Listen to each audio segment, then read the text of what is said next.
making the history for Canada.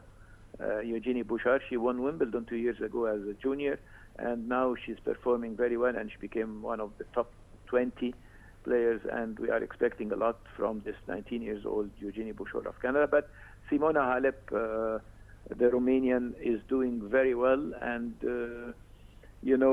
they are big guns, the new generation. Even I would like to mention that Ernest Gulbis, he beat Grigor Dimitrov, the new Federer, or maybe the new generation, because Grigor Dimitrov born in 91, and yes. I think his days are, it's coming, because Sampras was 71, and then Roger Federer 81, and then a new gun in 91. Maybe he's not that lucky that the others are there, but even for the girls' game, we still have good players. Azarenka, she's good, not like the last 2 years, but yes, it is the coach, by way or another. Carlos Rodriguez, the coach of Justina, is doing very well with Lina. She turned 32 last 26th of February. Yes. So she's a legend, and she's still playing, and she's hungry. She achieved, and she's still continuing for more achievement. Yes, and definitely at this age, like you mentioned, she's having a significant season and a very good start for Alina. And at the end of this, insights and discussion with you, Islam, I'd like to thank you very much. Tennis expert and sports expert, Islam Sanhouri, thank you very much for your time and for your input. Now, from the tennis update, let's move to the countdown to Brazil's 2014 FIFA World Cup. And fans attending the inaugural match at the new stadium in the jungle city of Manaus were not completely satisfied and reported a lot of unfinished work at the venue, which is set to host its first World Cup match in about 3 months from now. Let's have a look at the story.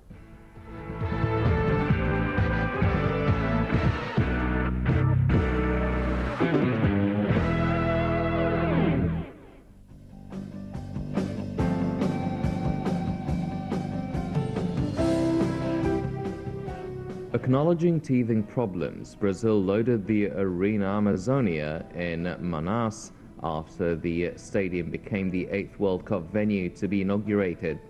The brand new 44,000 arena came through its opening test overnight as 23,000 people attended a regional cup encounter between two local sides. Brazil fought to have the Amazon region included as one of 12 venues, despite Manaus having no top football club, raising fears the ground might become a white elephant after it hosts 4 World Cup opening phase games. The first sees 4-time champions Italy take on 1966 winners England on June 14th. But the $279 million construction has been a 4-year operation which has cost 3 workers their lives in one-side accidents in the city lying at the heart of the Amazonian rainforest. Brazilian Minister for Sports, Aldo Rebelo, was enthusiastic after Sunday's game saw the spectacular venue, in the form of a woven basket typical of the region, hold its first game. Rebelo stressed the importance of including the region despite its lack of footballing tradition, as the Amazon covers more than half of Brazilian territory. The venue still is only officially 97% complete, leading the media to focus in on teething problems, such as some seats still smeared with cement and malfunctioning air conditioning units. Officials admitted there was no time to rest after the milestone of a first game at the stadium, which, after hosting Italy and England, will also welcome Croatia versus Cameroon, Portugal versus the United States, and Switzerland versus Honduras. Sao Paulo will stage the opening match between Brazil and Croatia on June 12th, but an accident in late November which killed 2 workmen means delivery has been put back until mid-April.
Hello everyone, welcome back. You're still watching Sprint, and moving now to the African Champions League, and in general the African competition that includes the African Champions League and also the Confederation Cup.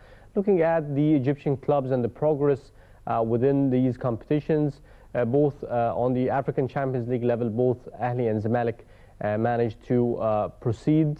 Ahli had a huge risk at the beginning of the 32nd round and the beginning of the competition for the African Champions League, being the title holder for this competition. But yet they managed to win the Young Africans 1-0, which led them to be moving forward with the competition.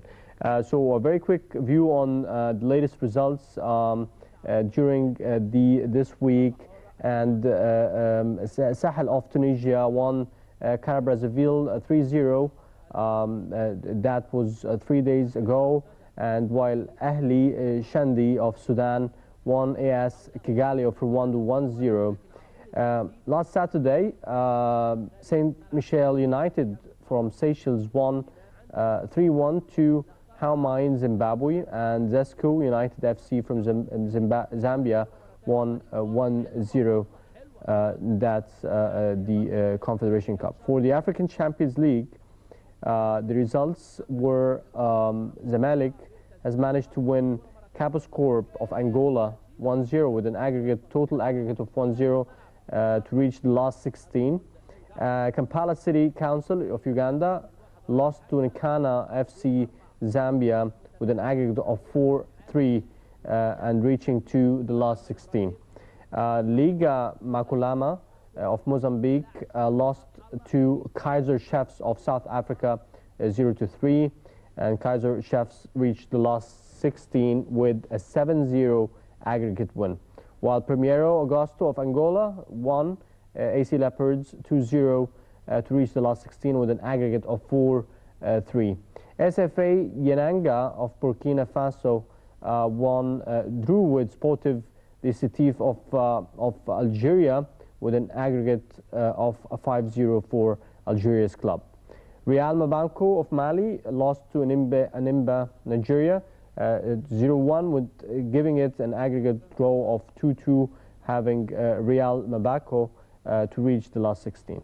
We're speaking more about the results from the African Champions League and also the Confederation Cup with the sports analyst and journalist Marwan Nig. Hello, Marwan. Good evening, Marwan. I'd like to, at the beginning, ask you about the fight that usually Ahli starts the African Champions League with a very slow and a weak performance.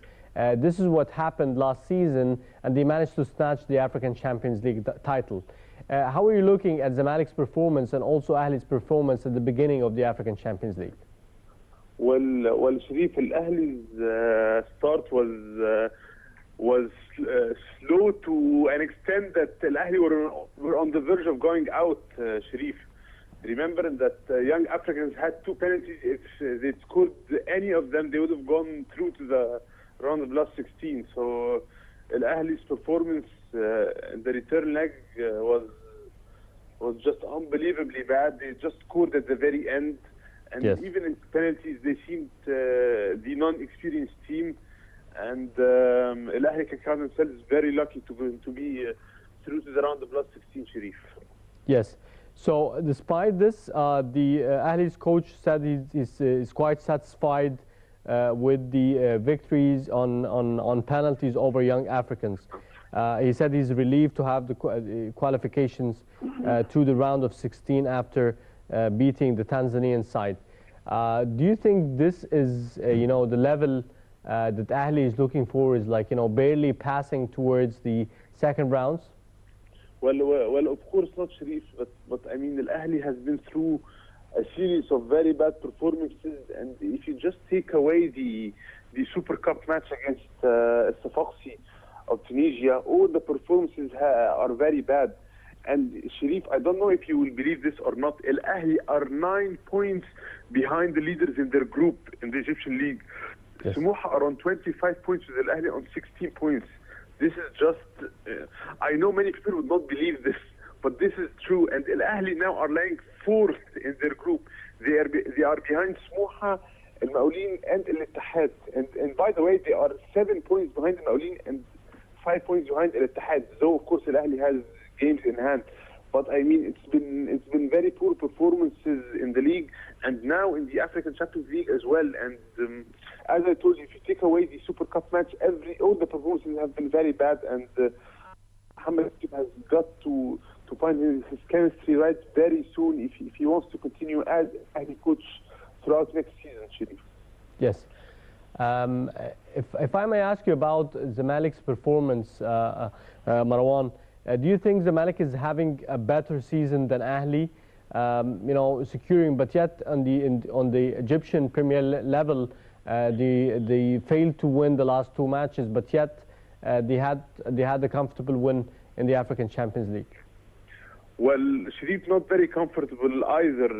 Remember that Zamalek in the first round, the last round of last 64, they beat their Niger opponents who were playing in an African competition for the first time ever. 2 goals in Cairo and by 1 goal and in Niamey, the Niger capital. And then in the following round, they beat the Angolan champions, Kapuspor, by 1 goal in Cairo, and they drew 0-0 in Angola. So it's not been very comfortable, but I mean, I think Zamalek, having played 4 games and not conceded a single goal, this will raise a few eyebrows. This is an impact that I think Mido has had on the team, that they have not conceded a single goal in 4 African Champions League matches. So this is a positive at least. They're not very comfortable either, but they're not as bad as Al Ahly, to be honest. And you can understand really that this can be the status of a team under the management of a new coach, Ahmed Hossein Mido. So I think Zamalek fans will understand and will be patient. But for Al Ahly, I mean, it's going from bad to worse, and I think there has to be some kind of interference, whether from the board, whether from the management team, or Mohamed Yusuf and his colleagues. I mean, the team is not performing as they should be, and Al Ahly needs a lot of work in the coming period, Sharif. Yes, and how are we looking at the performance of Ahmed Hossein Mido so far? As their new coach, he's still new. With the latest matches, he's securing victories or draws. How are you looking at his performance so far? Well, Sharif, he as I told you, in the African Champions League, he's not winning very convincingly, but at least he's getting through. And all credit to him that the team has not conceded any goals yet in the competition. But in the league, I mean, he started well, but then, I mean, the draw against